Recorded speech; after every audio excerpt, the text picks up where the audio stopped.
is the Executive Director of Undergraduate Admissions, and she's actually going to be leading us this evening, leading folks and introducing everyone and kicking us off. So Beth, without further ado, I'll let you take it from here. Thanks so much. Great, Kristina, thank you. And wow, it's wonderful to see all of you joining us today, and great to be able to be with you during this time. And it's my pleasure to welcome you to our program tonight, and we look forward to engaging with you as we talk about opportunities for students at the public universities in Ohio. And thanks for taking and giving us the gift of your time during this program.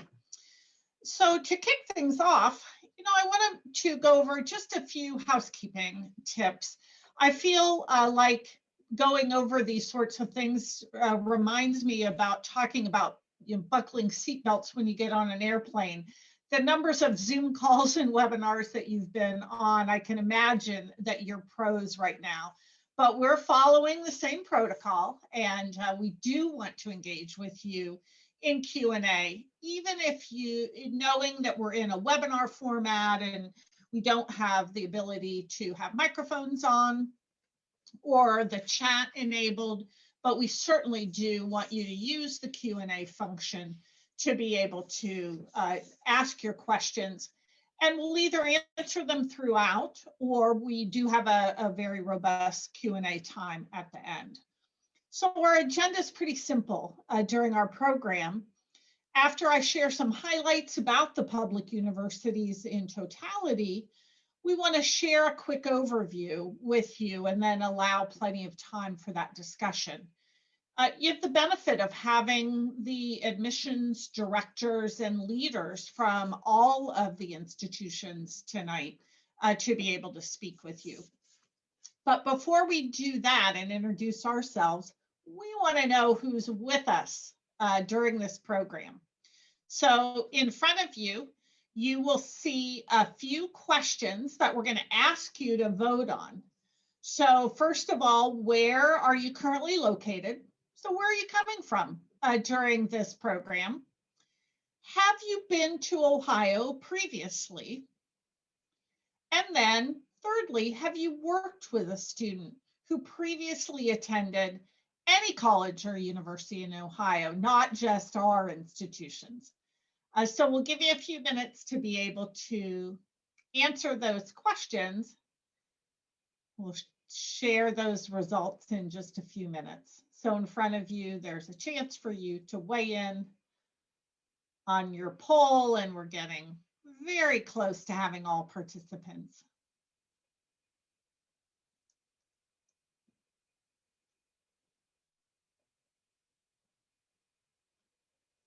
Few more seconds while we finish up that polling.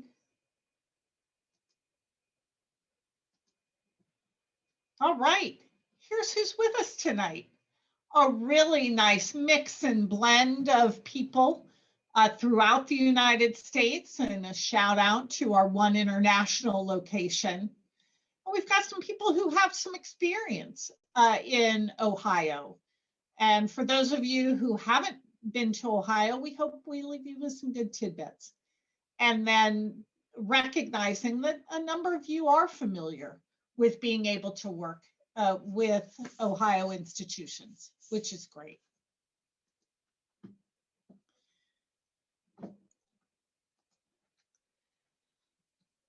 So as we work through our presentation this evening, just to give you a highlight of here are the institutions represented tonight that you'll have an opportunity to hear from.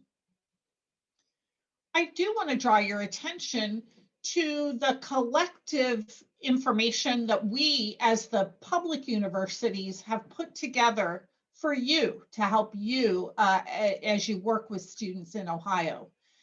On this website, you'll find right in the middle of the homepage, you'll find a resource guide, and that resource guide was published last September. So thinking about the students who are currently in the application process, but it's a wonderful resource that highlights all kinds of admission information, facts about our institution, one-pagers about each of our universities. And that gets updated annually. So feel free to continue to revisit when you are beginning this next year's cycle. So before you hear from each of us, let me give you a quick overview of the public universities in Ohio. You may be surprised to find out that we enroll 500,000 students every year, and that's at all levels, associates, undergraduate, graduate, and we actually do have 14 universities in the system with branch campuses and community colleges. The one institution not represented here is our medical university, which is a standalone publicly assisted university that obviously just serves graduate students. But you'll see that we award 95,000 undergraduate or associate's degrees annually. So while we're each independent in our governance and in our decision making, different than a SUNY or a California system, we are all supported by the state of Ohio. And the best news is that we do a lot of cooperative efforts together, because ultimately we serve students and we want to be able to use our resources in a coordinated way.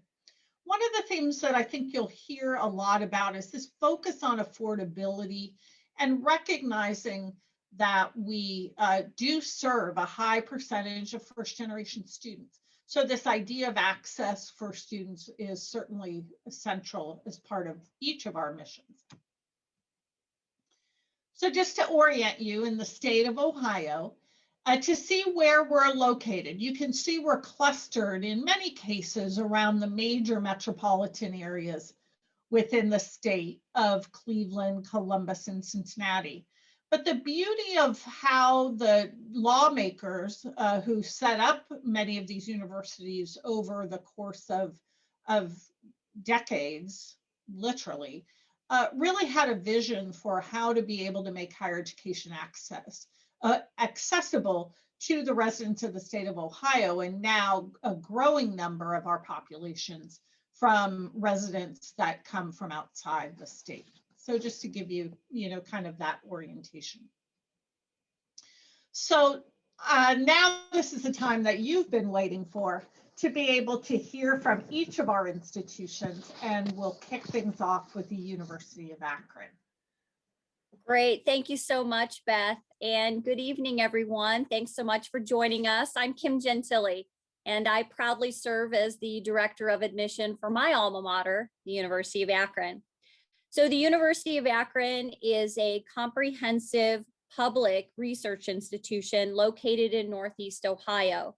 So we are about 40 miles south of the Cleveland airport and about 20 miles north of the Akron-Canton airport. UA provides a quality education and an affordable education to nearly 18,000 students. We have more than 200 undergraduate, highly ranked and in-demand degree programs. Our most popular are in the areas of engineering, business, technology, healthcare, education, and the arts and sciences. We are also very proud to offer an honors college. We also offer many degrees through our graduate school and our School of Law, as well as pre-professional health programs such as pre-medicine and pre-pharmacy. Our partnering medical institutions include NeoMed and Leocom. The University of Akron is a Common App school. We are considered moderately selective. The average academic profile for our past 2 incoming classes was a 3.5 GPA, 23 ACT, and 1260 SAT. We are test optional this year and intend to be test optional for the 2022 cycle as well. Students outside of our immediate service region are typically required to live on campus. However, we have waived the on-campus housing requirement for this current recruitment cycle. Typically, about 60% of our freshmen do live on campus in one of our residence halls, and we do offer a mix of traditional and apartment style complexes, as well as living and learning communities. Our upper class students typically live in off-campus housing in apartments or houses very close to campus. And then students make the University of Akron their #1 choice because of quality academics. We offer engineering programs that are all ABET accredited. We have a College of Business that's ranked in the top 100 in the US. Our pre-health majors have access to major healthcare systems around the area and a variety of academic support services. Our location is ideal because we're so close to business and industry.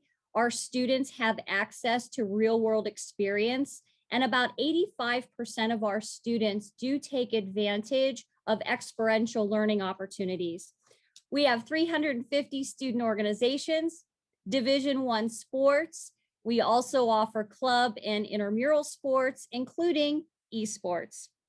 We have a very unique scholarship program called the Akron Guarantee Scholarship, and it's very unique because it actually increases each year as students persist from the freshman to senior year.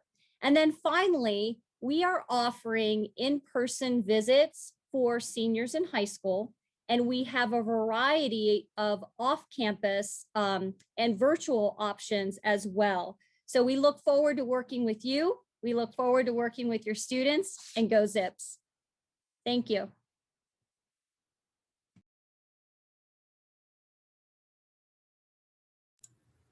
Well, good afternoon and good evening. My name is Adria Spoon. I serve as Director of Admissions at Bowling Green State University, and thank you so much for joining us today. I really am excited to consider this opportunity to share information about not only BGSU, but hearing all about the other state institutions here in Ohio. So what I thought would be a good way to share information this evening is to give you some general information that you can share with students tomorrow, the next day, within the next year. The website that Beth had mentioned earlier will provide a lot of the general admission information, visit details, and academic information on Bowling Green. But I really wanted to provide some opportunities for some takeaways and maybe even an opportunity to consider a student that might be the right fit for BGSU.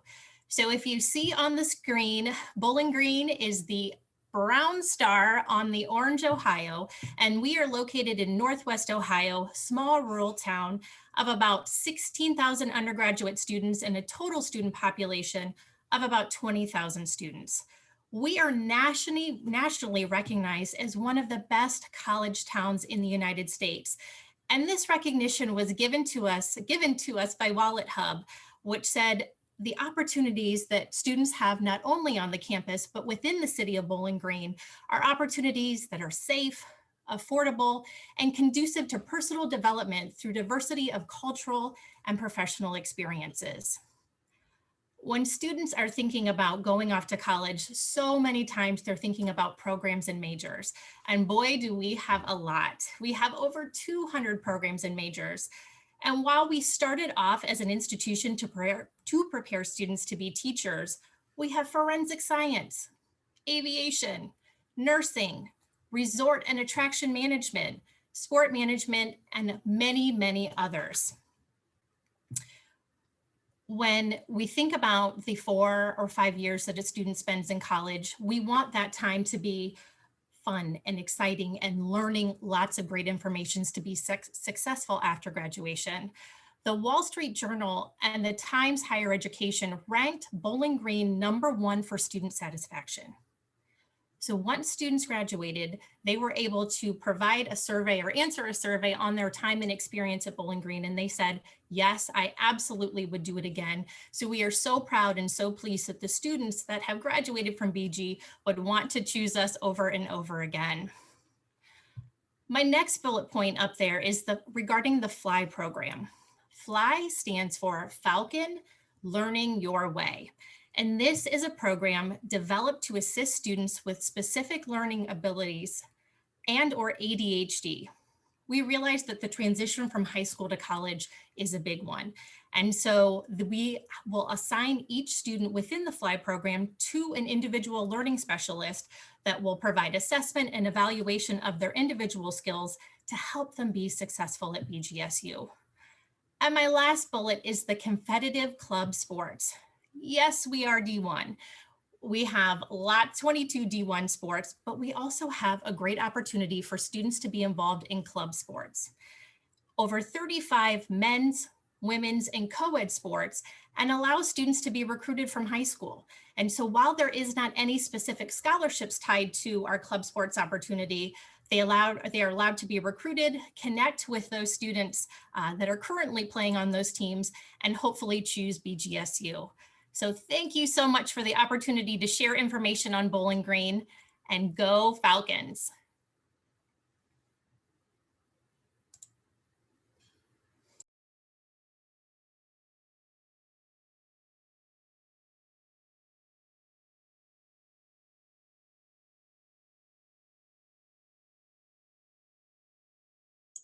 Sometimes unmuting helps. Hello, everyone. My name is Isabel K.L. Sanders, and I am the Director of Admissions and Enrollment Management here at Central State University. As I'm giving over some information that might be on our fact sheet, I will highly encourage you all to read that as well. We are a very small suburban rural campus located in Wilberforce, Ohio, with a small, nurturing, family-like environment. We are also the only public HBCU in the state of Ohio, but we are also a 1890 land-grant institution. We brag that our students can attend Central State University and obtain a quality education at the most affordable cost compared to our other public colleges or universities. We currently have a little over 4,000 students with 38 academic programs, 5 of which most recently we can offer online. Our pre-law students have 100% graduation rate, and our manufacturing engineer program students have 100% graduation rate and placement rate. We are a residential campus with students required to live on campus their first 2 years unless they live within 25 to 30 miles of the campus, but there's also an option to petition to live off campus your last 2 years. We are also a Division II SIAC division for athletics. We have about 4 countries represented and about 40 college student organizations as well.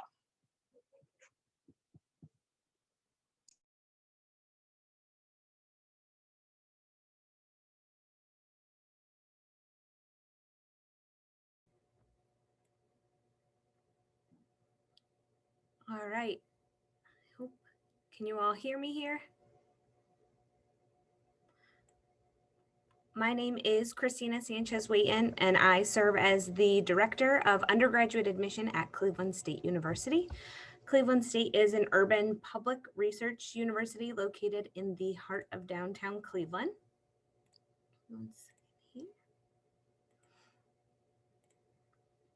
We have about 16,000 students that choose from 175 degree programs. So some of our most popular majors here at Cleveland State include engineering with a variety of disciplines available. We also recently opened a new engineering facility for those students. We have a School of Film and Media Studies where we have our own standalone film school. Students can study acting and directing, cinematography, interactive media, post-production, writing and directing, or writing and producing. We have a lot of students that are interested in the health and sciences and the medical field. We have recently announced the new Innovation District in Cleveland with Jobs Ohio. This is a partnership that's going to serve as a talent pipeline to link students to medical and care careers and allow them to get hands-on experience. Right now, our students work with the 3 major medical networks in Cleveland: University Hospitals, Cleveland Clinic, and Metro Hospitals. Another area that's pretty popular with our students is business, and that's because of our connection to Fortune 500 companies being here right in the heart of downtown Cleveland.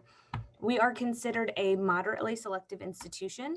This fall, we are test blind. So as students are applying to the institution, we are not considering the ACT or SAT as part of the application and decision process. We expect that that will continue for next year as well. Students choose to come to CSU for our more than 3,000 co-ops and internships that they can be a part of. We do have connections with major corporations such as Key Bank, Parker Hannifin, Progressive Insurance, NASA, Sherwin-Williams, and more, where students take part in something we like to call engaged learning. So it's the hands-on experience, getting them outside of the classroom, connected all 4 years while they're here. We have 2 residence halls on our campus. Both are apartment style living with private bathrooms, as well as a number of nearby apartment complexes that students can choose from. They're not required to live on our campus. We do have a lot of students that choose to commute, whether they bring their own car or they use our public transportation system here in downtown Cleveland, known as the RTA system. We have over 200 student organizations, 18 Division I sports. When students apply to Cleveland State, they are automatically considered for merit-based scholarships based on their GPA. They can also send in test scores if they have those to be a part of their consideration. We are also in the second year of something we like to call our 2-for-1 tuition promise, where entering students for fall 2021 are eligible to have CSU cover the balance of their spring 2022 tuition after all their aid has been applied if they complete the fall with at least a 3.0 GPA. Students can find more info on this, schedule a virtual visit, or apply to Cleveland State at engagecsu.com. Thank you.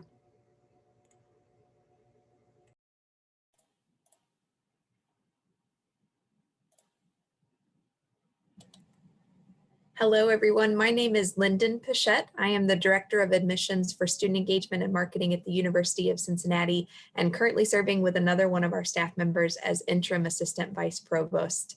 I'm very excited to have you all here and excited to share about the university as well as the state as a whole. We are currently in our 8th year of record-breaking enrollment at the University of Cincinnati with 46,798 students. I am a little bit bitter about those two right off of that really round number, which is great. So we're hoping for that next year. And that is within our entire university system. Within that system, we have 3 physical campuses and offer several online degree options. And students can choose from over 350 academic programs. We have opportunities for students that would serve them if they're interested in associates, bachelor's, as well as graduate work. Uptown Campus, which is the one pictured here, is our largest campus, and it is home to approximately 26,000 undergraduate students. Many of our students come from the tri-state area. So for us in Southwest Ohio, that's Ohio, Kentucky, and Indiana. But we do offer, and we offer special tuition rates for students from Kentucky and Indiana. But many of our students come from all over. We actually have 92 countries represented and 51 US states and territories as well represented within the student body. In a year where we are predominantly in person, like we're hoping to be this fall, those 26,000 undergraduates live and take classes on our campus, and that is approximately 2 miles north of downtown Cincinnati. So students get to enjoy a very walkable, very defined campus environment, as well as they get to enjoy the benefits of being in an urban setting, proximity to things like restaurants, entertainment, the zoo, which is a personal favorite, as well as professional opportunities. And that is big for us here at Cincinnati. More than 400 Fortune 500 companies have a presence in the city, and 6 of them are headquartered here. We were also recently named one of the top 5 cities to launch your career by LinkedIn. And I often tell students that when they're thinking about University of Cincinnati, this is really critical because they're not just choosing a place where they are going to call home during their studies. They're also choosing a place where they can start to make a name for themselves. So we've woven a lot of those professional opportunities and connections to Cincinnati into our learning experience. 100% of our students participate in experience-based learning. It is a degree requirement for us. This may be internships, research, study abroad, but we're also very well known for co-ops. And we were also ranked in the top 5 for nationally for co-op and internships. On average, students that participate in co-op at UC earn $10,000 per co-op rotation. And many of our programs require that students participate in 5 co-ops. So you can do the math there. It is a huge opportunity for students to supplement the cost of their education and make UC an even more affordable option. Because of the success of our traditional co-op structure, we are rolling out an initiative called Co-op 2.0, which would offer more paid opportunities in disciplines that don't traditionally incorporate co-ops, such as the arts and humanities. So more to come on that. Stay tuned. We do admit directly to all of our majors and are selective for some of our competitive programs. We have elected to be test optional for this coming fall 2021 as well as fall 2022. It is part of a pilot, and then we're doing assessments on the success of our students to see if we can continue this for future years. I'm really excited to answer more of your questions in the Q&A and happy to follow up after the webinar for any UC specific questions. Thank you all.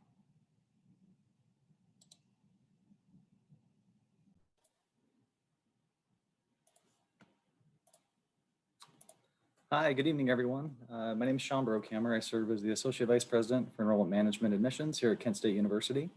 So thank you for joining us tonight. Just similar to everyone else, I have a couple bullet points to cover.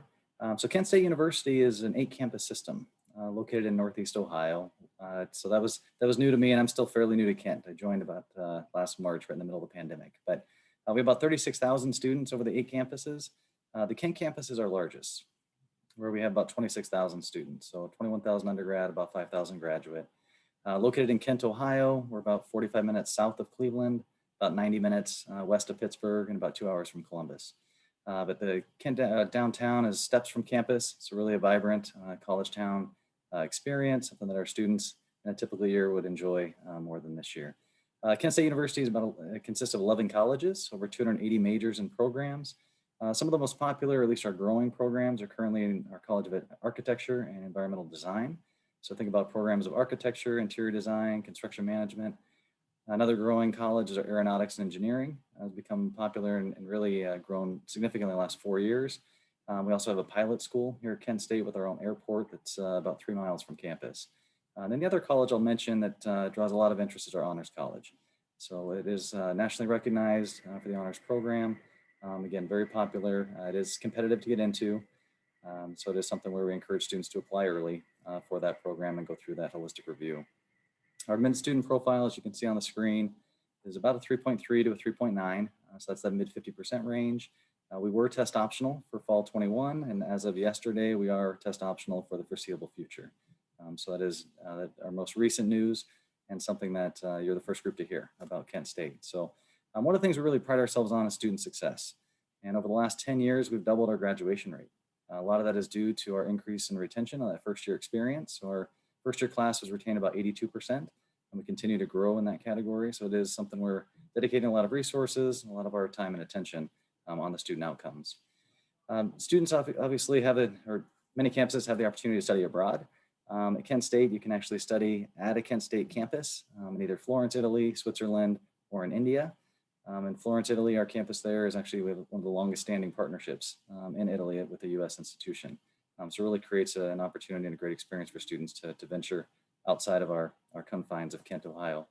94% of our current students would recommend Kent State again in the future. So I think that bodes well for the experience that they're having, the involvement, the opportunities they have in the classroom. We really try to do a lot to be inclusive on our campus. And so one of the ways in which we're doing that, we were recognized as one of 40 institutions nationally for being LGBTQ plus friendly from Campus Pride, and we got a 5 out of 5 on that score. So again, we're very proud there and how we support students. And the last bullet I'll hit on is just our campus life. We are a residential campus, as most of our campuses here tonight. About 7,000 students live in our residence halls on our campus. We are a Division I sports, compete in 19 Division I sports within the MAC conference. So similar to others, look forward to answering your questions. And again, thank you for joining us this evening.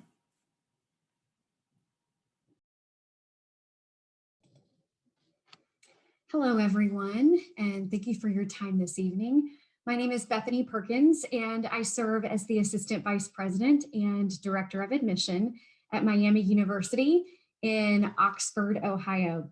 Miami University enrolls about 19,000 students. That includes undergraduates and graduates, and we are located in the quintessential college town of Oxford.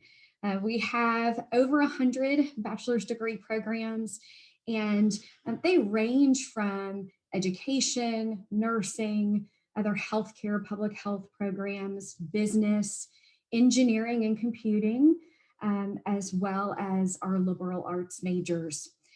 We are a more selective institution, and particularly selective for programs like nursing and our Farmer School of Business programs. And we enroll about 40% of our students from out of state. And usually over 10% of our class comes from over 80 countries outside of the US.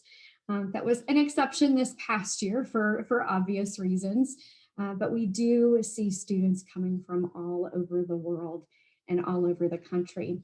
They enroll in these programs as well as in our 3 honors programs, including our undergraduate honors college that we offer to students. Our admission profile, tends to be around a 3.75 average GPA and a 28 ACT. And we tend to attract students of a particular profile. So number one reason that students choose to apply to Miami does have to do with our campus, particularly even with the virtual tours and our physical campus tours. The extension that the college town of Oxford is to Miami's campus is very appealing to students. They tend to see it as college is the way they imagined it, with the red brick and the ivy and being able to walk right up the street to up High Street to enjoy all that we offer right here in our small college town. We also attract students who want a national reputation in their undergraduate experience, but they don't necessarily want something too big. So we tend to hit that sweet spot for students of a mid-sized university that is still known nationally, but they've got that small liberal arts college feel and the ethos of a liberal arts college. We also attract students who are highly involved and they like it that way. So we're a great institution for students who are busy. They are involved in the arts, but they want to major in engineering. They really want to be a leader in the future, but they have no idea right now exactly what their major is going to be.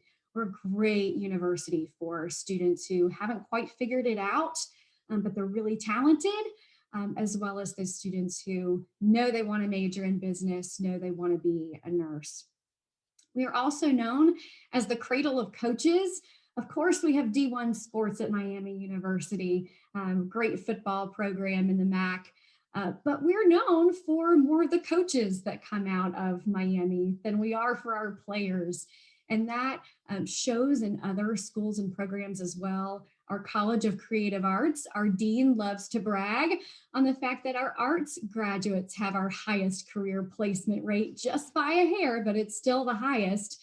She likes to call them our hashtag thriving artists. And we, of course, are known for being the top business school in the state, ranked by Poets and Quants. So our students have a lot of opportunities here to really get involved outside of the classroom, as well as have a top-notch undergraduate academic experience. We are a residential campus, and our students are required to live in a residence hall for their first 2 years. And then after that, they can live right around campus, and 99% of our students do live within a 1 square mile radius. If you've been to Miami, you'll be familiar with our unique experience of our fun names on the fronts of houses that our students rent all around town here in Oxford. We also have a pathways program for students. Some of our students will be conditionally admitted. They're not quite admissible for the campus, but they know they want Miami. We do offer a small pathways program for students to be conditionally admitted, take classes on our regional campuses while living on the Oxford campus for their first semester. And if they maintain satisfactory progress, they can then join us in their second semester in Oxford full-time. It's been a pleasure to share a little bit of information with you about Miami, and I look forward to answering your questions later.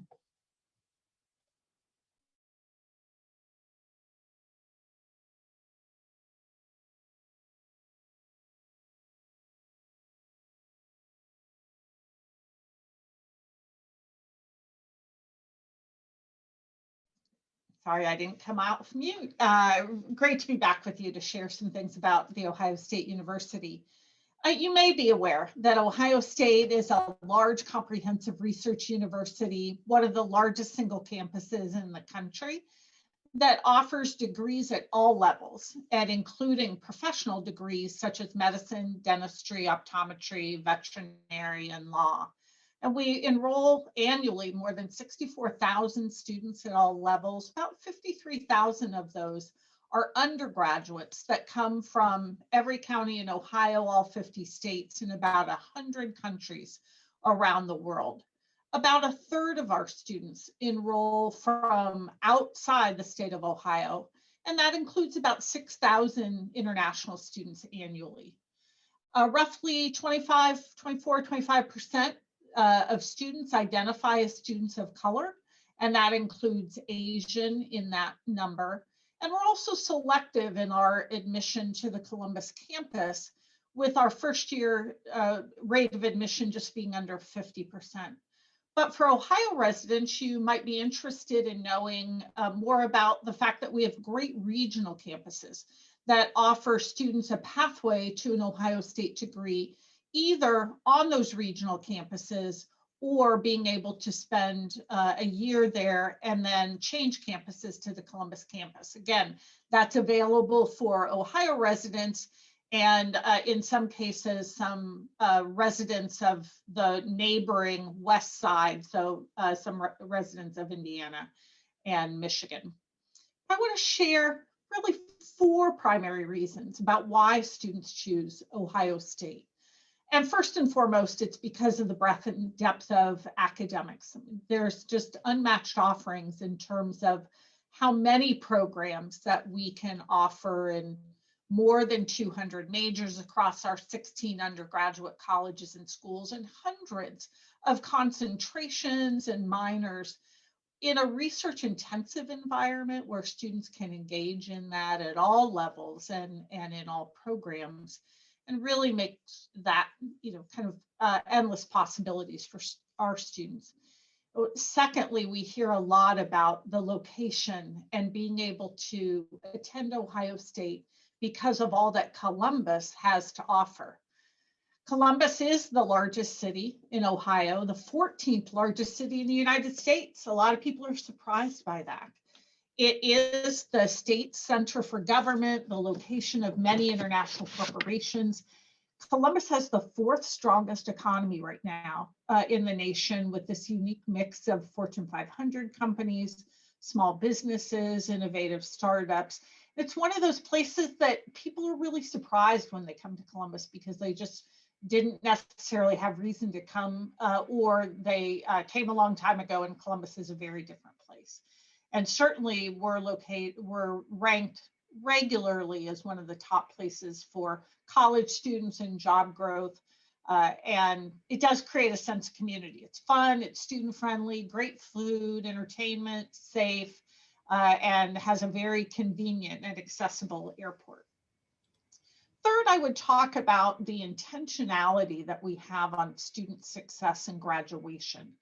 And from the start, we have a nationally recognized first-year experience program that really begins to work with students even before they set foot on campus, as evidenced by our 94% first to second year retention rate. But it extends also into the second year through our active STEP program, or our second year transformational experience program, that really allows students to be able to think about what their career path might be moving into their upper division courses. And then layered on top of that is really very intensive advising and career services that works with students through graduation. And you can see from the slide just a number of ways in which Ohio State is focused on that top, really thinking about a really robust student experience. And then finally, no discussion about Ohio State is complete without mentioning the incredible school spirit and pride of being a Buckeye and what it means to students. And that goes beyond athletics. And certainly that's a contributor to this sense of pride, but it really extends to the vast array of student organizations, the opportunity for education abroad and service learning, and a way to really develop intentionally leadership in helping students find their path at Ohio State. And our students each year, when they graduate, join 500,000 living alumni, one of the largest institutional alumni bases in the world. And you'll find Buckeyes living all over the country and all over the world. We are a residential campus on the Columbus campus, with students being required to live 2 years in the residence halls. And then similarly to Miami, that students then find they can stay on campus or find apartments or residences within a 5 or 10 mile radius of campus. We are a common application school. We do offer merit scholarships based on academics. They're pretty selective, but we do have funding available for domestic non-resident students as part of that scholarship program. And then we do offer some need-based presidential affordability grants to be able to help students who may need that kind of support as an initiative of the university presidency. So I'm happy to answer questions more in the chat at the end of the Q&A, and we'll be happy to turn it over to Ohio University.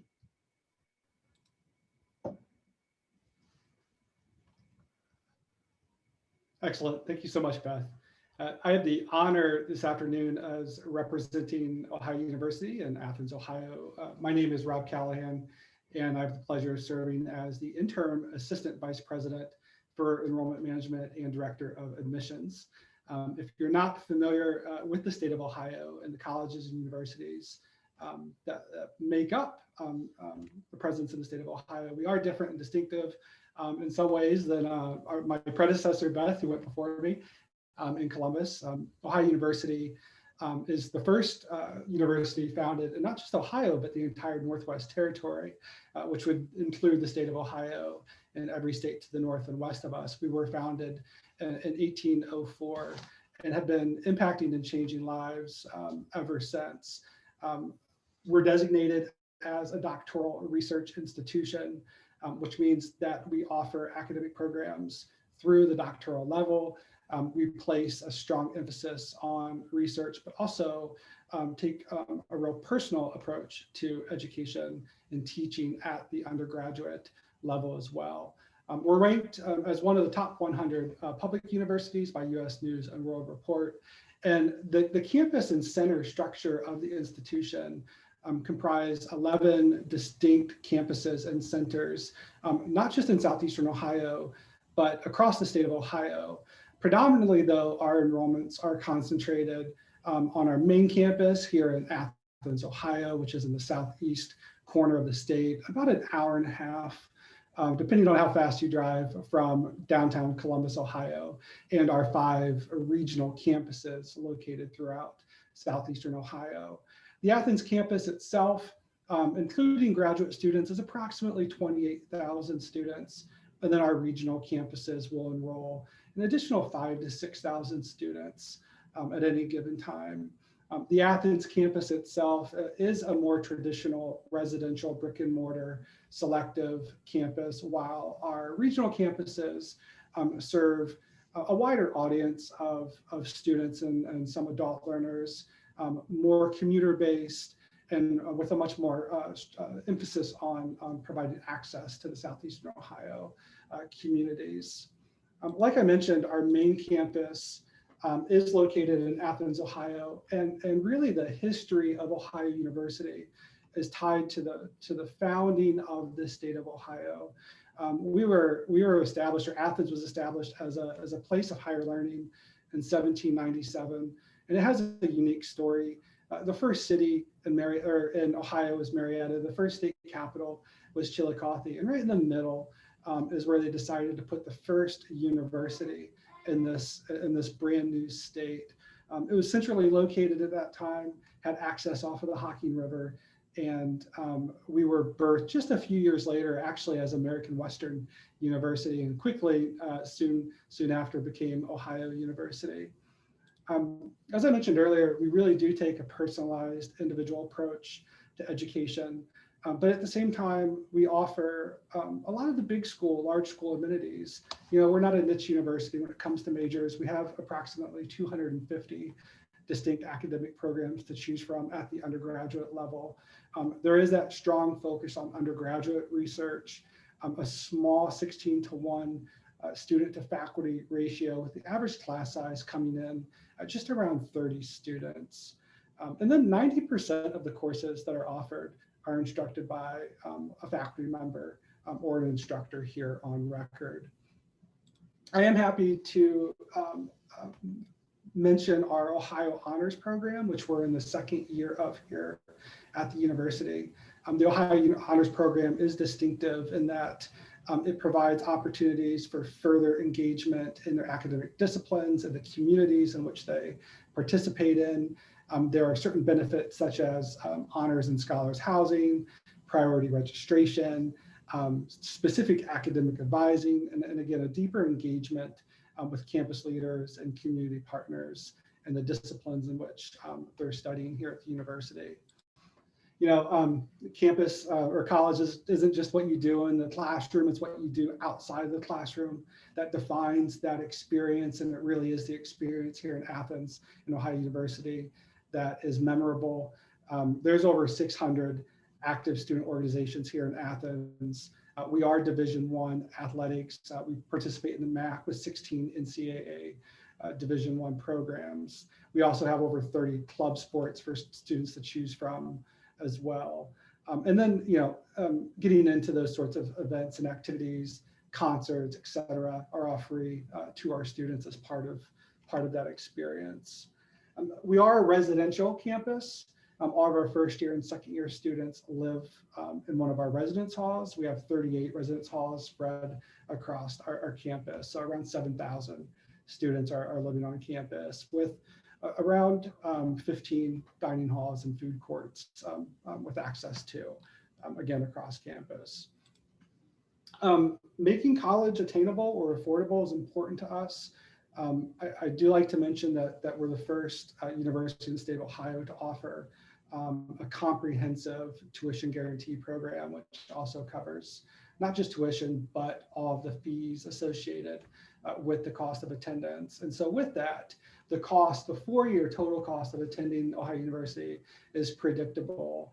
And for a family planning for the financial impact of that experience, we find that it's incredibly helpful for those families in the planning process. Ohio University is, again, a selective institution. We're going to receive on average around 22,000 applications for approximately 4,000 seats in our first year class every year. On average, a typical first year student is going to be in the top 12 to 38% of their graduating class with around a 3.5 average GPA. For those students that are submitting an ACT score, that average range is going to be in between a 21 to 26. And on average, it's around a 24 composite score. I am happy to share as well, though, that this year we implemented a permanent test optional pathway.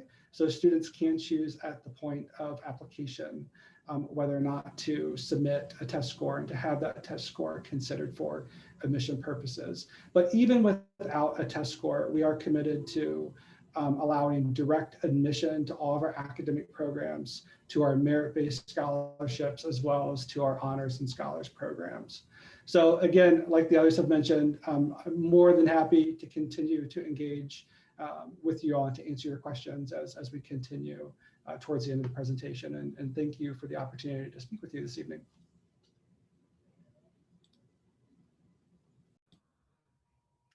Hello, my name is Amanda Means. I am the Assistant Director for Enrollment Management at Shawnee State University located in Southern Ohio.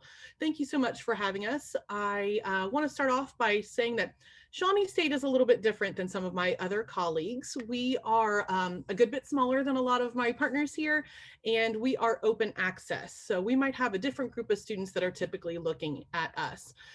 Shawnee State has about 3,400 undergraduate students that enroll. We have about 70 different majors. Some of the majors that I like to highlight as unique are first, our game design program.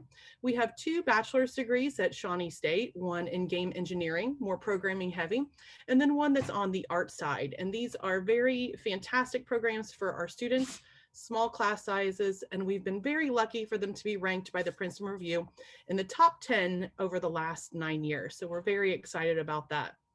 Shawnee State, though we are a four-year public institution, also offers a variety of two-year selective health science programs. Students can pursue physical therapy assistant, occupational therapy assistant, dental hygiene, our two-year degree in nursing, respiratory therapy, radiology, and a few others that are really exciting for some of our students that are anxious to get out into their career field after 2 years. Shawnee State is open access, so we actually have pathways for students of all levels of college readiness. Students that are college ready obviously get to start with us in the fall. Our students that might have a little bit of developmental pre-college work can take care of that in the fall along with their college ready classes. And we also offer a free summer Bridge to Success program for students that might need additional help.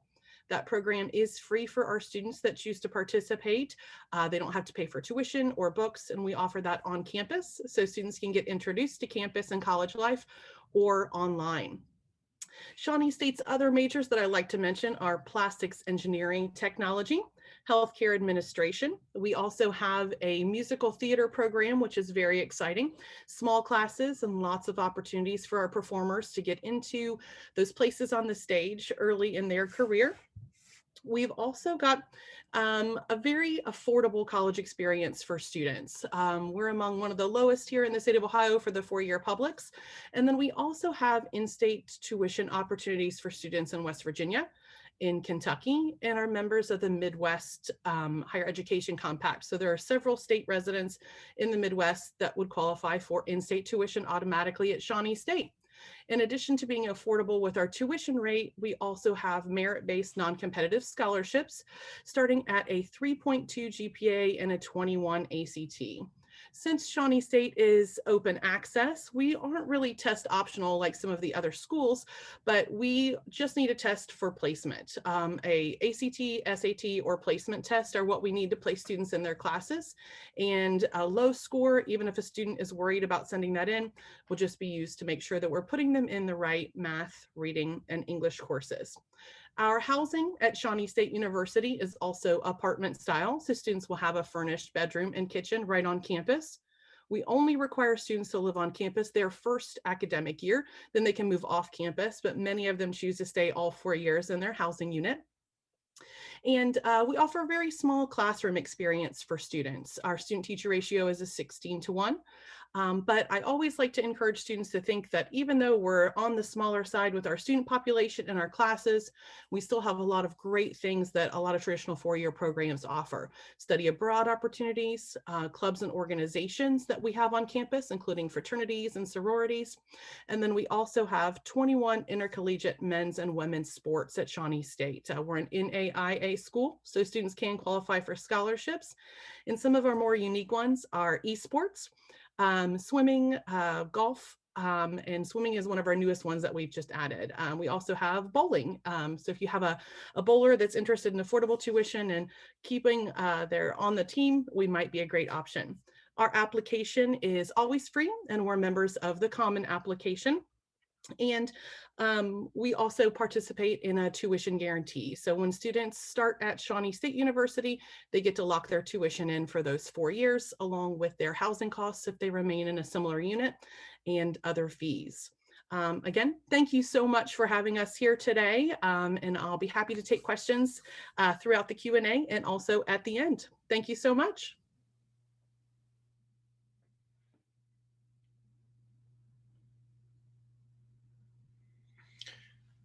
Good evening, everyone. I'm Colin Palmer. I currently serve as the Director of Undergraduate Admission at the University of Toledo and also as the President of the Ohio Association for College Admission Counseling. I'm a proud two-time graduate of 2 Ohio public universities, and I'm excited to share a little bit about the University of Toledo with you. Toledo is the 4th largest but never forgotten city in Ohio. So our campus is located about 3 miles downtown. We'd like to describe it as a metropolitan setting. One of the 100 most beautifully landscaped campuses in the country.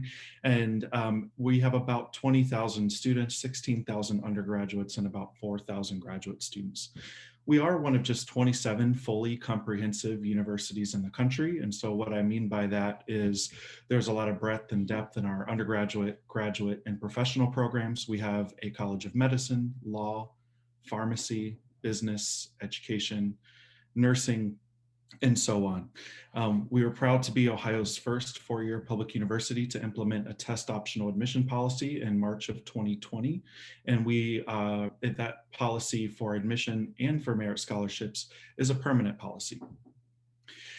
We are really a community-minded residential campus that benefits from being in a city of approximately 250,000 students.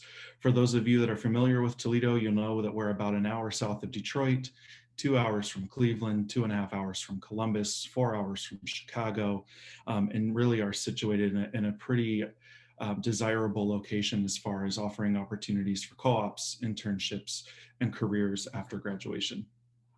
Although we are a one campus system, we do have several centers. We're very fortunate to have a Center for Performing Arts or Center for Visual Arts connected to the Toledo Museum of Art, one of the most renowned art museums in the United States. It's very fortunate for our art students to be able to study next to and inside an art museum. We have a Lake Erie Research Center for those of your students that might be interested in ecology or environmental science. And we also have a health science campus where we have our own hospital as well. And so that's very beneficial for our students in the health professions, which are some of our most popular academic programs. Our commitment to student success is reinforced by our success coaching program. Not only does every student at the University of Toledo have an academic advisor, but they also have a success coach assigned to them to assist them through navigating all of the aspects of a college experience that occur outside of the classroom. We have specific success coaches for athletes. The University of Toledo is in the Mid-American Conference, the MAC conference, like many of my colleagues here on the call are. We have specific success coaches for students enrolled in our honors college, for those that come from under-resourced high schools, and so on. So that's something that we're very proud of. I want to touch briefly on contingent or direct admission programs that we offer. We do offer a direct entry into the Bachelor of Science in Nursing. There's not only a test required option for that, but also a test optional pathway for direct admission into nursing. We have a 3+3 program with our own law school. We have a direct entry program for dentistry where a student would spend 3 years at the University of Toledo and then another 4 years at Case Western Reserve University.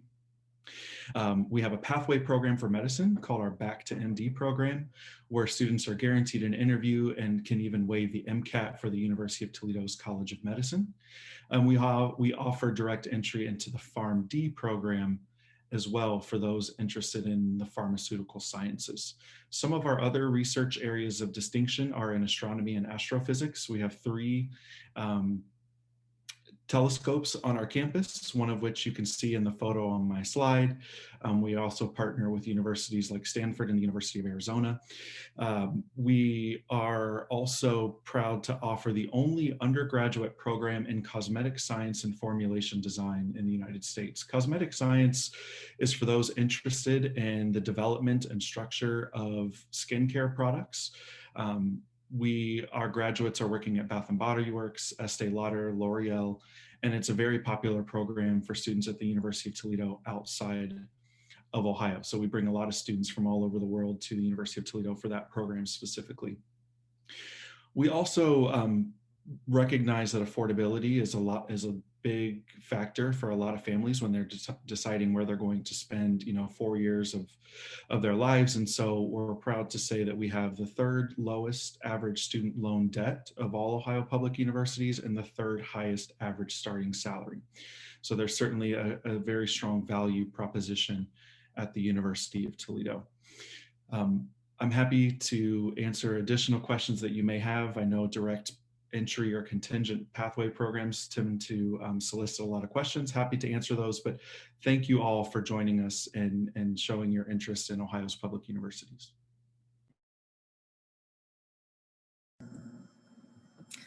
Good evening. Thanks for joining us. My name is Jen Mcamis. I serve as the Interim Chief Recruitment and Admissions Officer and Director of Undergraduate Admissions at Wright State.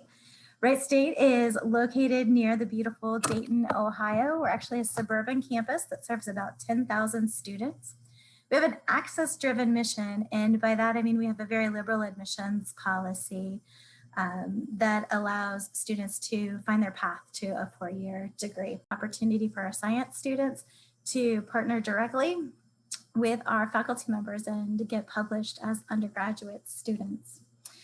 When we talk about where our students live, our students have the opportunity to live on campus or off campus. And so while about 70% of our first year students choose to live on campus, about 70% of our total students choose to commute to campus. And those are students who are truly living in apartments around campus or are living at home or commuting from a distance. Our students graduate and our employers talk about their grit and their ability to come in and work from day one. It's an important quality that our employers are excited to see. Wright State is a Division I school. We are the Raiders, and I will just pass it off with a Raider up. Thanks for joining us tonight.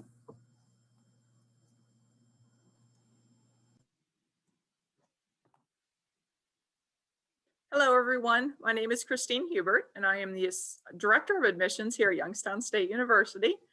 And for those of you that are not familiar with Youngstown State and where it's located at, we are literally halfway between Cleveland, Ohio, and Pittsburgh, Pennsylvania. So we're smack dab right in the middle.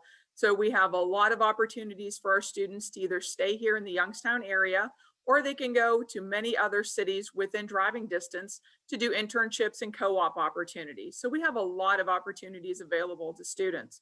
We are actually considered the third smallest of all the state schools in Ohio.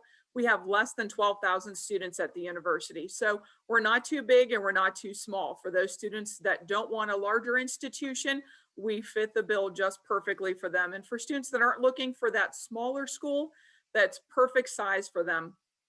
When you're looking at Youngstown State University, we actually have over 100 undergraduate degree programs, and we have over 40 master's and doctorate degree programs. So we have a lot of opportunities for students to choose different bachelor's, master's, and PhD programs, actually.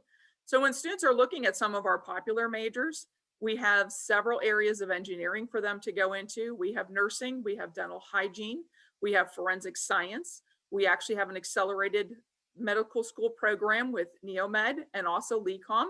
So for students that want either the MD route or the DO route, that works perfectly for them. We have a pharmacy program, a doctorate in physical therapy program, education, and we have one of the oldest schools of music in the area, which is actually the Dana School of Music, which is actually older than Youngstown State University in itself. So we have a lot of areas for students to choose from. We like to pride ourselves on the opportunities for students to actually do their experiential learning, both in the classroom and outside of the classroom.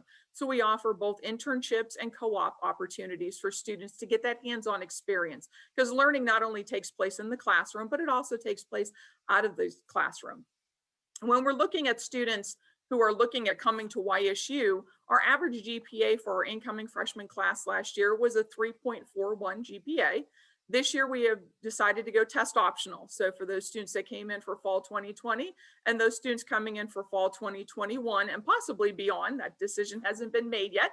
But for those students that are looking for fall 2021, we are test optional for admission, but also for scholarship opportunities. And not only in just the regular freshman scholarships of excellence, scholarship opportunities that we have, but also students who are considering our honors college. So if a student doesn't have a test score, we look at them both ways, both with and without the test scores. We have a variety of different living opportunities for students to choose from. They can actually choose to live on campus or off campus. We do not have a housing requirement for our students. We have a lot of students that actually have relatives that live in the Youngstown area that might decide to live with them, and that's perfectly fine. So our students that would like to live on campus, they can look to live in one of our 3 residence halls on the campus. And then we also have 5 apartment complexes right across the street from the university, so within walking distance. One of the really neat things that's going to be taking place within the next year or so at Youngstown State University is an actual collaboration between the university and Drive One. We will actually have driveless little shuttles that will be taking students up and down what's called Fifth Avenue, which is on the west side of our campus. So we're all excited about that. So there's a lot of construction going on right now to build those actual special drive areas for our little autonomous buses that will be carrying our students and also possibly some of the residents that live in the Youngstown area. we actually have a lot of programs that communicate between the campus and the community that we are in. We have a lot of different opportunities for our students to get involved in the community. And we also encourage them to get involved on campus. We have over 200 different clubs and organizations for the students to join. And also we are Division I with all of our sports programs and have several intramural and club sport opportunities for students too. Thank you.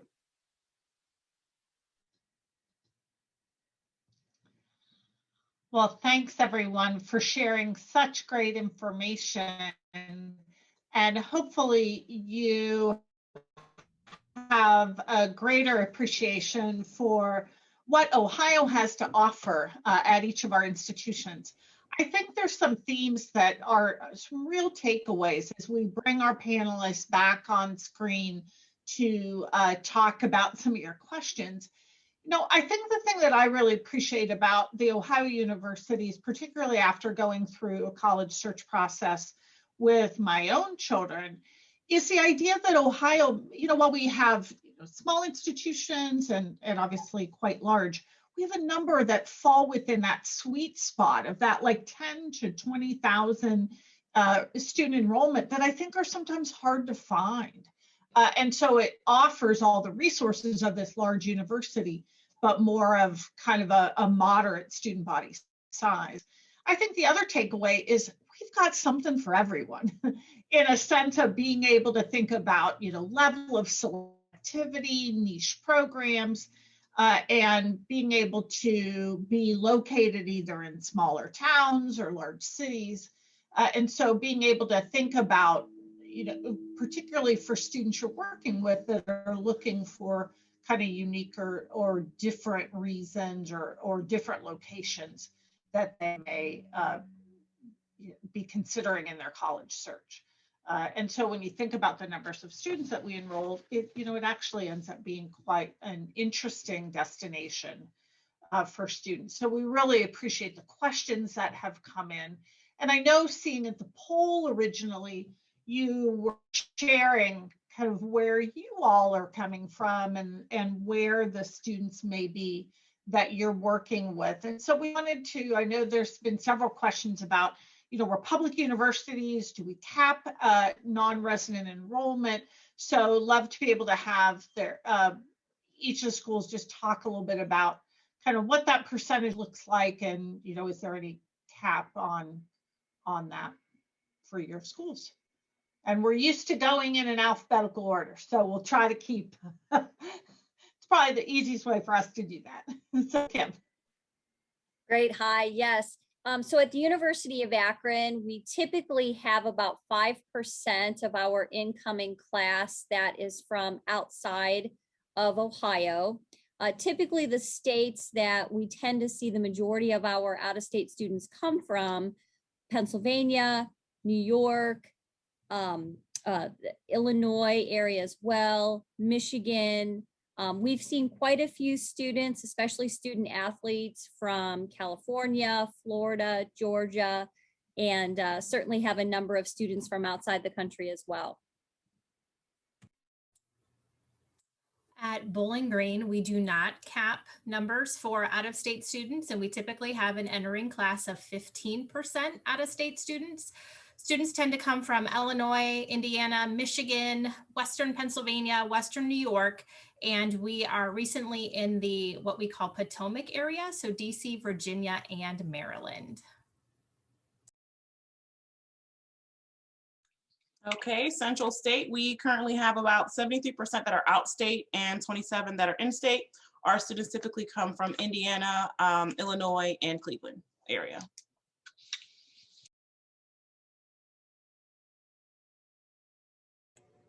For Cleveland State University, we have about 5% of our students that come from out of state. There's no limit. We don't put any caps on that. And typically we're seeing students that are coming from New York and Michigan. And for Cincinnati, we have about a 21% out-of-state student population. We tend to think about Indiana and Kentucky as kind of our backyard. So when we're thinking even more nationally, some of those top states for us are Illinois, Michigan, New York, Texas, and Pennsylvania. We also have regional representatives in Chicago, Texas, New York, New Jersey, and then the DC area. Everybody, for Kent State, we have about 20% of our entering class comes from out of state, primarily Western Pennsylvania.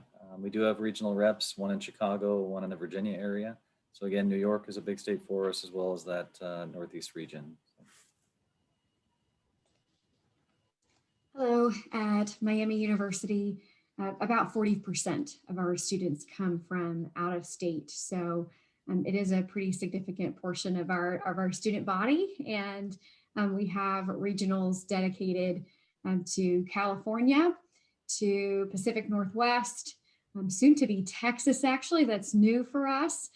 Chicago, which is actually a bigger territory than anywhere in Ohio for us, as well as Mid-Atlantic, Northeast, New England, and of course the Southeast, where I'm originally from. So we have dedicated admission representatives throughout the country, as well as an international admission team to serve our international students.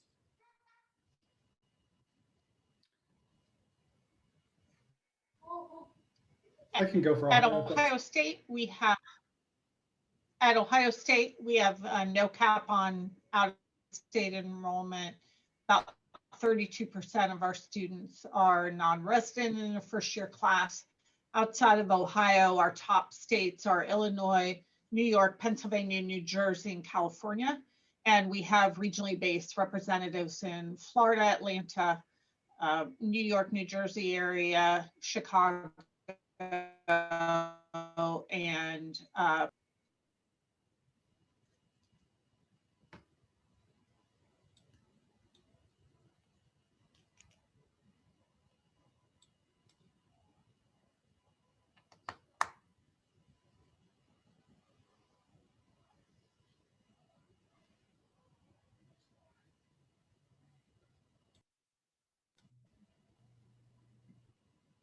Rob, you want to go ahead? Sorry, I froze up on you there. I have 3 kids streaming on the internet right now. Ohio University is very similar to some of the other profiles here. Around 20% of our students hail from out of state, mostly from Western Pennsylvania, Western New York, the Buffalo area, Chicago. We are seeing an increased numbers from the Atlanta, Dallas, Baltimore areas as well. Thank you. Hi, Amanda from Shawnee State. Equal preference out of state, in state. The largest pocket of students from out of state come from right across the river in Kentucky. We do have some reciprocal counties in Kentucky that qualify for in-state tuition. We have some students from West Virginia, and again, a few students from the Midwest that consider us. Thank you. At the University of Toledo, about 85% of our incoming class each year is from Ohio, 10% being from out of state, and about 5% of our incoming students are international students.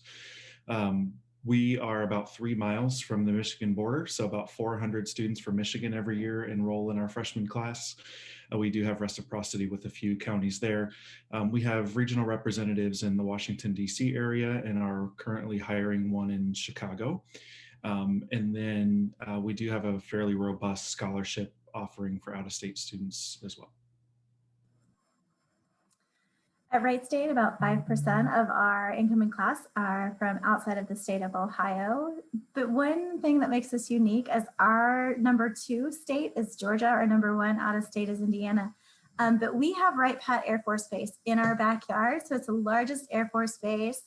And we have a lot of students that come back to the Dayton area that have, changed bases. So out from California or down into the Florida area and come back to the Dayton area because of the friendliness of the communities and what the state has to offer.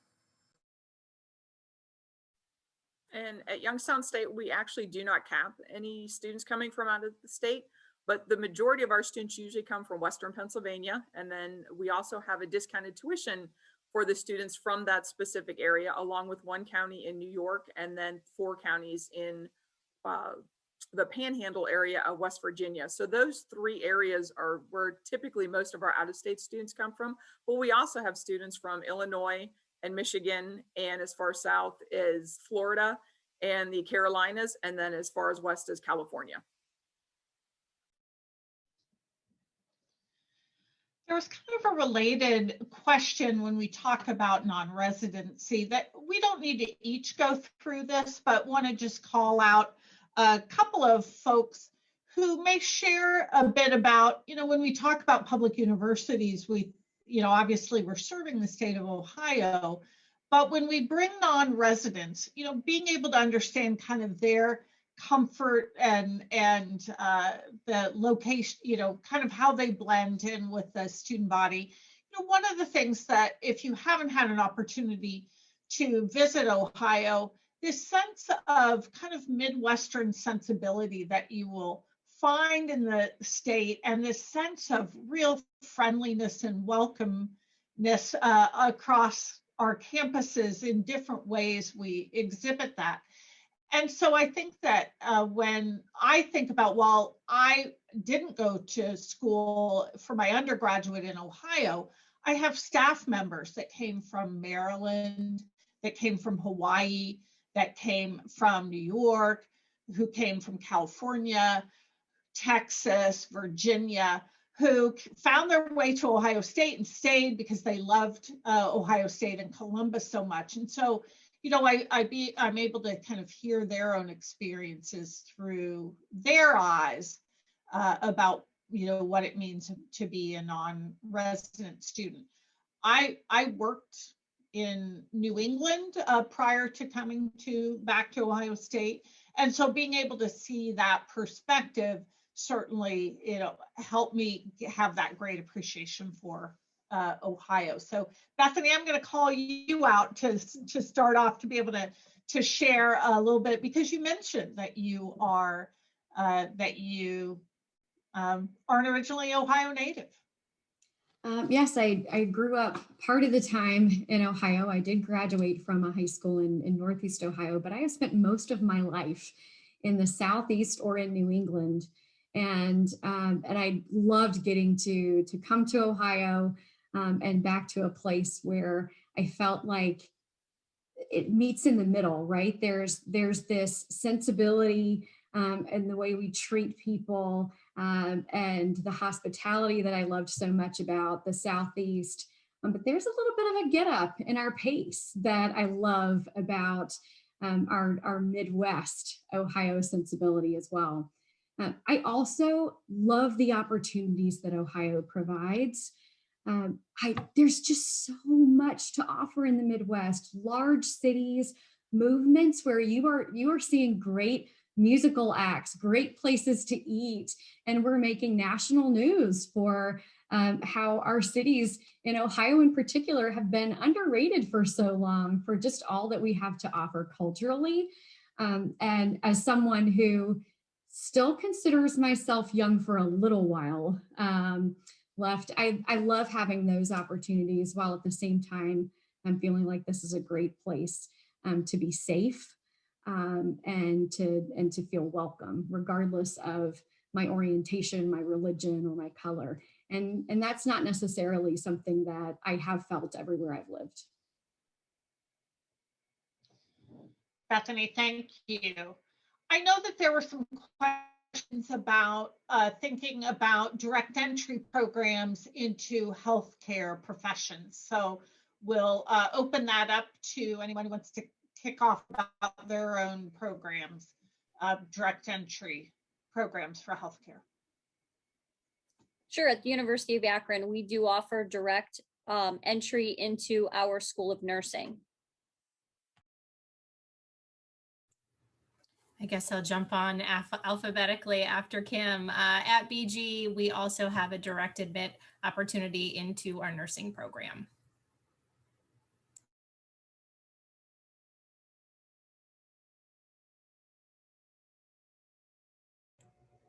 Cleveland State does have a direct freshman entry pathway into the nursing program as well.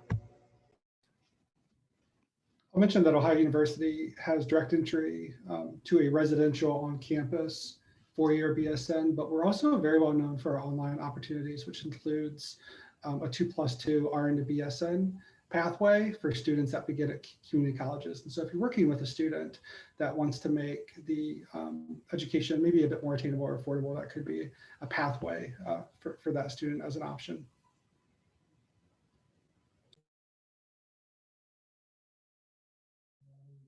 Hi, Shawnee State. We also have a direct pathway into our 4-year Bachelor of Science.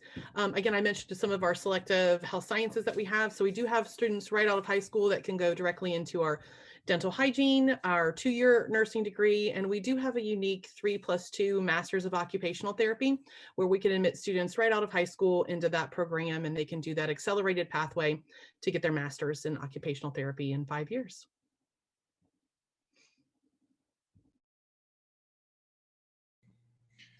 I mentioned a few pathway programs for the University of Toledo earlier, but they include the direct entry to the BSN program, and then also for medicine, law, or law's not healthcare related, pharmacy, medicine, nursing. Although we do have a joint JD, MD, so I guess that could be a combo. I think we want to circle to an admission-based question. There was a specific question about evaluation of homeschool students.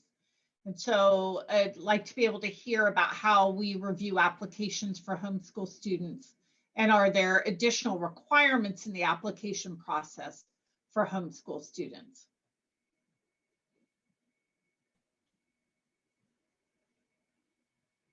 Beth, do you want to go alphabetical order again? I can go ahead and start. And I would just share, we do welcome applications from students that are homeschooled. We do have a couple additional requirements that include, the letter of exemption from the superintendent, book lists and so forth. And all of that information is on our website. But thanks for asking. Great question. Is there anyone that has different requirements than Akron for homeschool students that you want to share? I think that's a pretty common pathway, that it's understanding that the exemption and that allows us, at least, those of us, I'll speak for Ohio State, being test optional this year for applicants for 21. We did allow homeschool students to not submit test scores because we were asking for that homeschool exemption.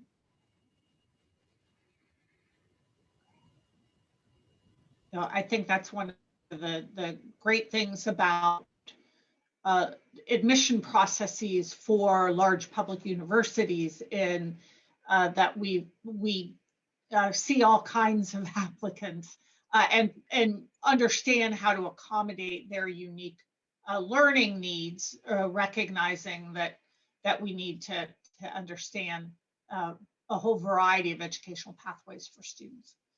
And certainly all of our institutions see homeschool students every year.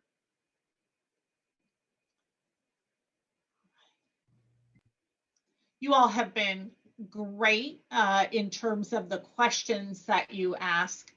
And I'd like to be able just to close our Q&A with having us be able to reflect on how we're supporting and helping to bring together, educate, build community around issues of diversity and inclusion on our campuses. To be able to talk about our anti-racist efforts, or any particular approaches that you each want to share.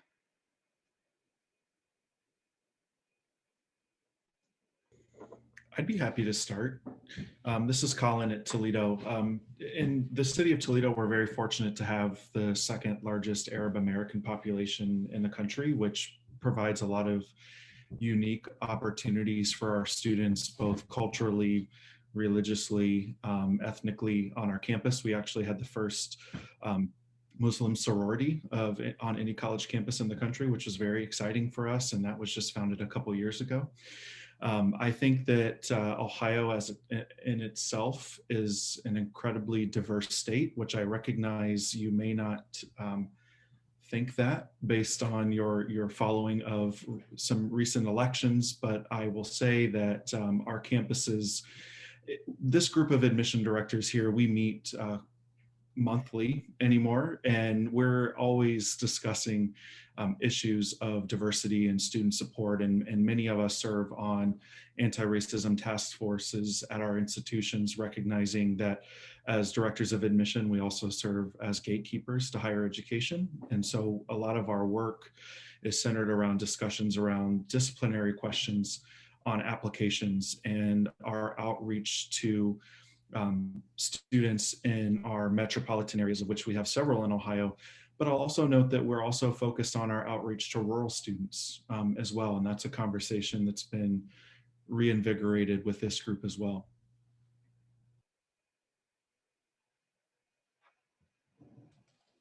At Miami University, I am really proud of the support that I'm new to Miami. I've been at the institution for less than 2 years, and coming to the Office of Admission and seeing how early diversity, equity, and inclusion efforts start with students was just particularly inspiring to me. That we really are reaching out to students, developing programming, and meeting the gaps that may exist.